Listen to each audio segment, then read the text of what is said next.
17장 동아시아와 태평양 민족의 충돌. 중국 이주민은 어떻게 폴리네시아인이 되었을까? 나에게 태평양 여러 섬의 역사는 인도네시아령 뉴기니의 주도 인자야프라에서 인도네시아 친구 3명과 함께 어느 가게에 들어갔을 때로 요약된다. 내 친구도 이름은 각각 아크마드, 미워르, 사와카리였고 가게 주인의 이름은 핑화였다. 아크마드는 인도네시아 정부 관리로 당시 우리 일행의 우두머리 행사를 했다. 그와 나는 정부를 위한 생태 조사를 준비하는 중이었으며 미워르와 사와카리는 현지에서 고용한 조수들이었기 때문이다. 그러나 아크마드는 유기니 산악지대의 숲속에 들어간 본 적이 없었으므로 무엇을 사야 할지 전혀 몰랐다. 그 결과는 우스꽝스러웠다.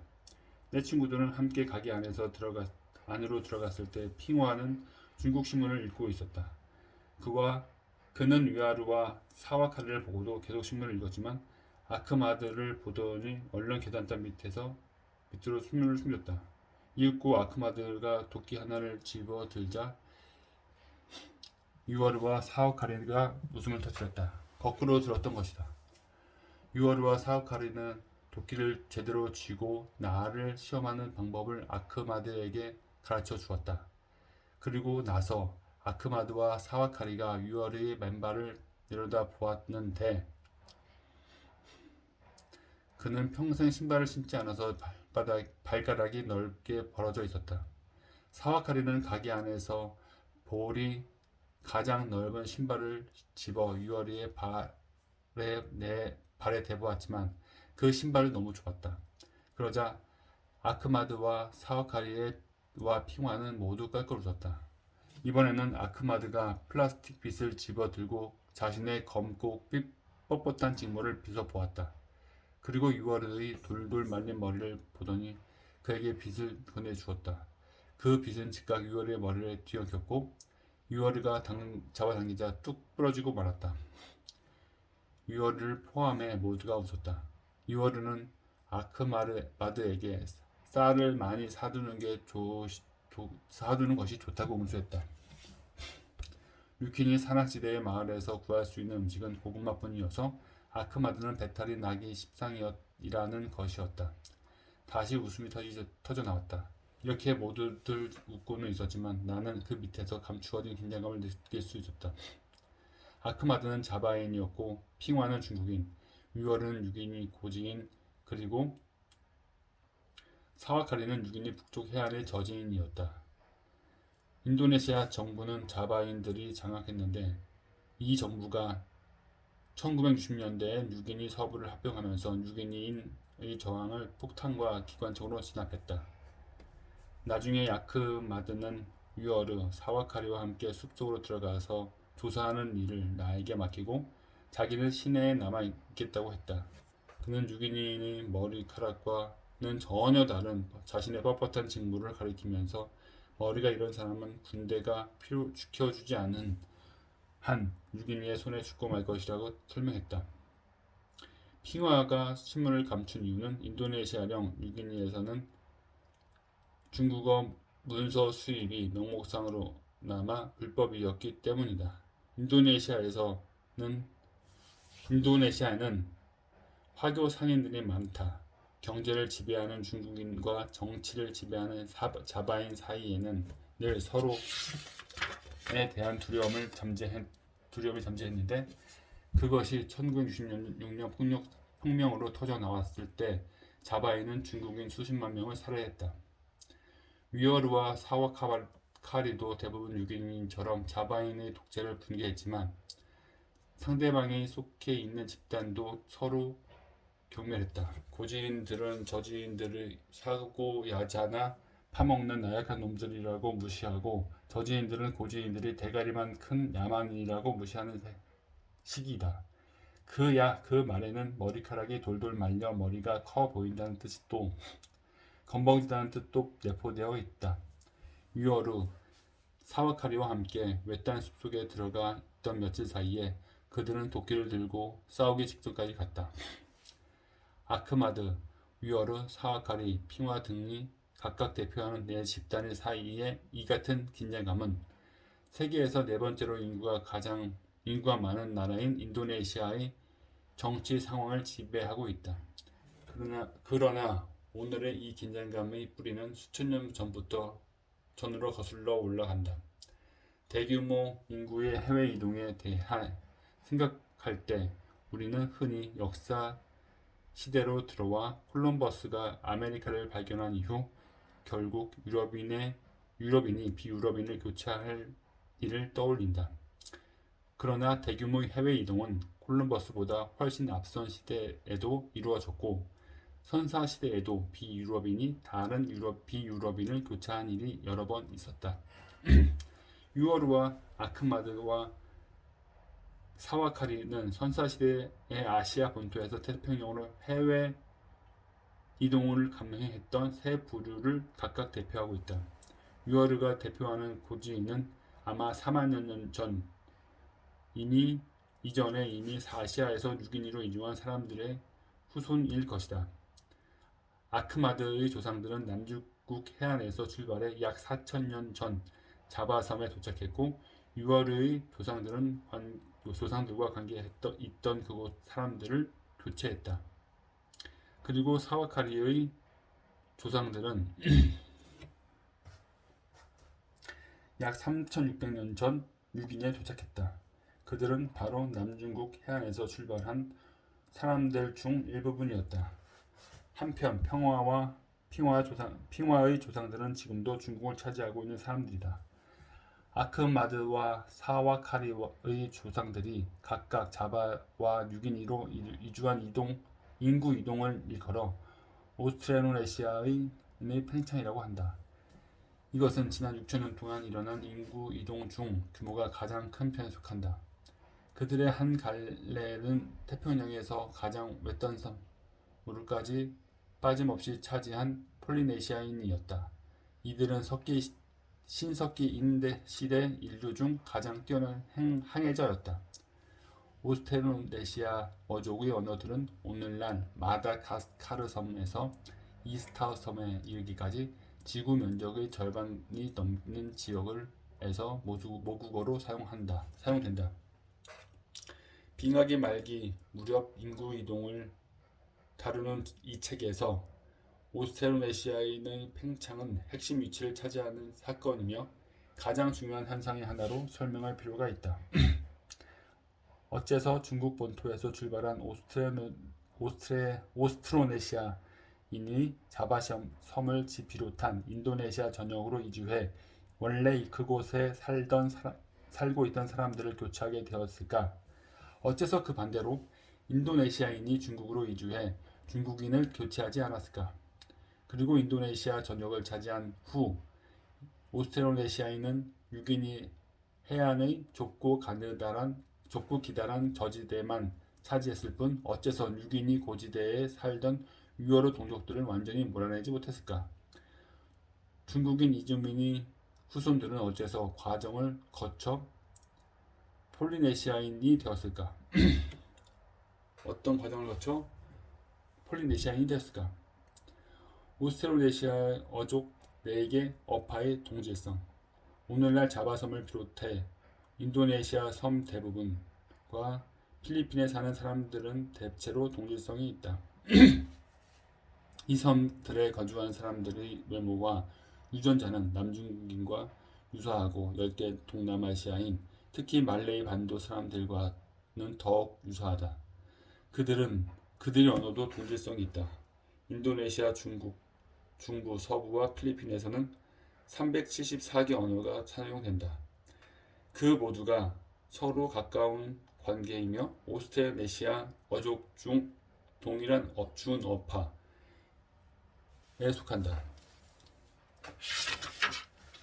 아시아 본토에서 오스트로네시아계 언어들은 말레이 반도에도 존재하고 베트남과 캄보디아에서도 소규모로 고립되어 남아 있지만 아시아 본토의 다른 지역에서는 전혀 발견되지 않는다. 오스트로네시아계의 낱말 중 영어에 도입된 낱말은 폴리네시아계 영어 언어에서 금기와 문신, 필리핀의 타갈로그어에서 숲, 그리고 말레이어에서 맹렬한 살상욕을 수반하는 정식 창란, 밀랍을 이용한 염색법, 오랑우탕 등이 있다. 이처럼 인도네시아인과 필리핀인의 유전자와 언어가 동질성이 있다는 사실은 얼핏 보기에는 중국의 언어에서는 동질성이 지배적이라는 사실만큼이나 놀랍게 여겨진다. 자바에서 발견되는 저 유명한 호모 에렉투스의 화성은 인도네시아 서부에서 인류가 적어도 100만 년 동안이나 살았음을 입증한다. 그 정도 시간이면 인간이 유전자와 언어가 다양해지고 열대성 기후에도 충분히 적응했을 텐데, 이를테면 많은 열대인처럼 피부가 검게 되는 식으로 인도네시아인과 필리핀인의 피부색이 밝다.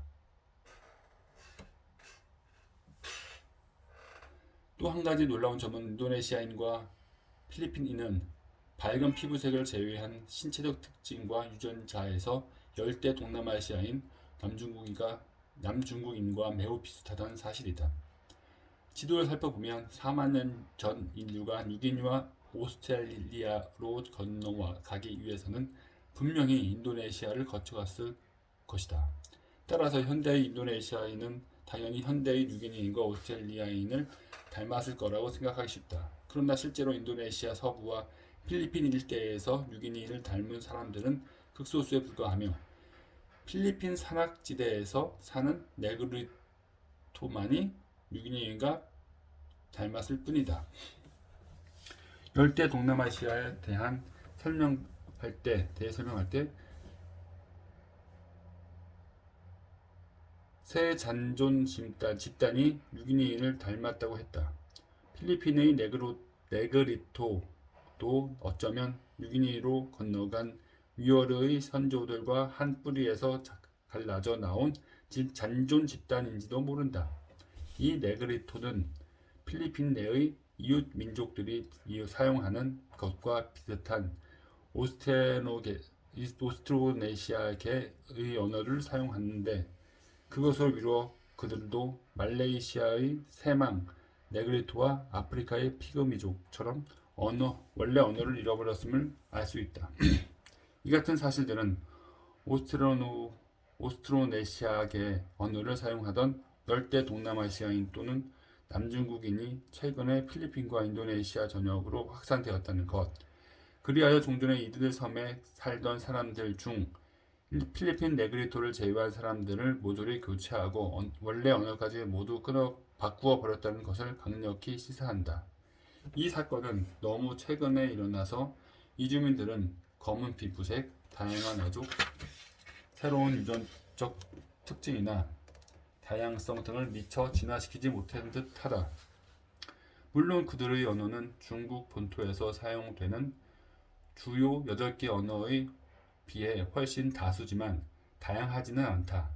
필리핀과 인도네시아에 이렇게 유사한 언어들이 많다는 것은 다만 그 일대 여러 섬이 중국처럼 정치적, 문화적으로 통일되지 못했다는 사실을 반영할 뿐이다. 언어 분포에 대한 자세한 정보는 가설적인 오스트로네시아인의 팽창 경로를 찾아내는 데 중요한 단서가 된다. 오스트로네시아 어족은 모두 959개의 언어로 구성되어 있으며 4개 어파로 나눈다. 그러나 이 959개 언어 중 945개는 말레이 폴리네시아라는 한 어파에 속하며 오스트로네시아 어족의 지리적 범위에서 거의 전 지역을 차지한다. 최근 인도 유럽계 언어를 사용하는 유럽인이 해외로 많이 팽창했지만 그 전까지만 하더라도 전 세계에서 가장 넓은 지역에 퍼져 있던 어족은 바로 오스트로네시아 어족이었다. 그것으로 미루어 말레이 폴리네시아 어파는 최근 오스트로네시아 어족에서 분화되어 오스트로네시아의 고향에서 멀리 전파되면서 각 지방의 수많은 언어를 탄생시켰지만 큰 차이가 생기기에는 시간이 너무 짧았으므로 그 모든 언어가 아직도 가까운 관계를 유지하고 있음을 짐작할 수 있다.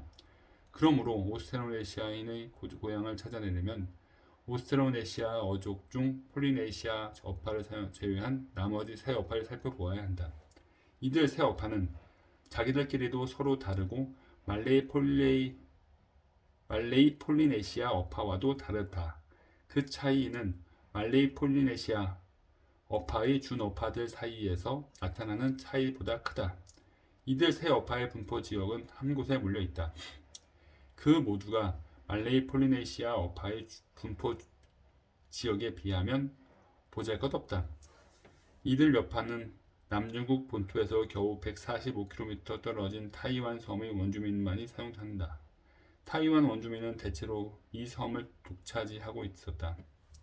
지난 몇천 년 동안 중국 본토인이 많이 들어와 정착하기 시작했다.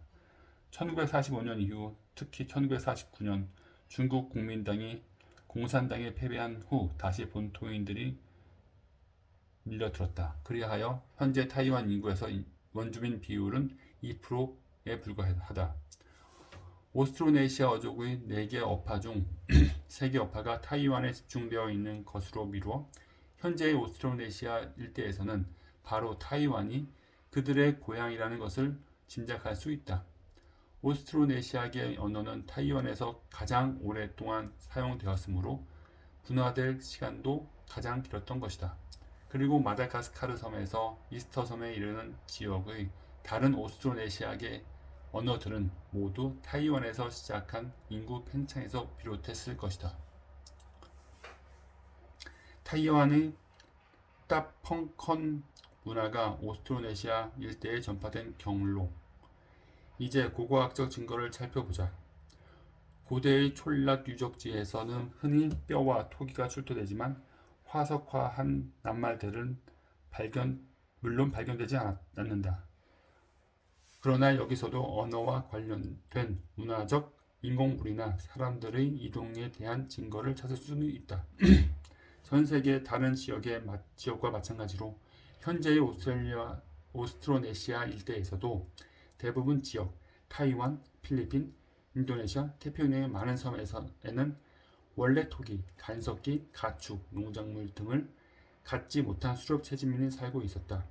그러다가 현재 오스트로네시아 일대에서 새로운 문물에 대한 증거가 처음으로 발견되는 곳이 바로 타이완입니다.